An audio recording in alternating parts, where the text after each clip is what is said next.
அக்கிரம செய்கைக்காரருக்கு ஆக்கினையும் அல்லவோ கிடைக்கும்.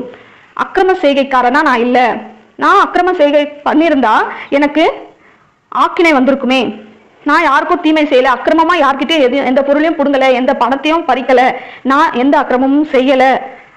5ஆம் வசனம், நான் மாயையிலே நடந்தேனோ, என் கால் கபடு செய்ய தீவிரித்ததோ.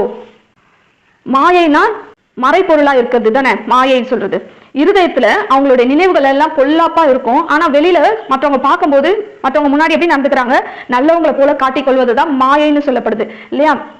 அந்த மாதிரி நான் எதையும் செய்யல. என் இருதயத்துல கூட நான் யாரையும் பொல்லாங்கு நினைச்சதே இல்லை. இருதயம் முழுக்கமே பொல்லாப்பினால நிறைந்து மற்றவர்கள் முன்பதாக நல்லவர்களாக காட்டிக்கொள்பவர்களை தான் மாயக்காரர்கள் என்று சொல்வார்கள். அந்த மாதிரி மாயக்காரனா நான் இல்லை. அப்படி இருந்தேனோ, அவன் எல்லாத்துலயுமே இருந்தேனோ அப்படின்ற மாதிரி தான் சொல்லப்பட்டிருக்கு. அப்படின்னா அவன் அப்படியெல்லாம் வாழலைன்னு அர்த்தம் இல்லையா. அவன் தேவனுக்கு பயந்து பொல்லாப்புக்கு விலகுகிறவனா இருந்தான்.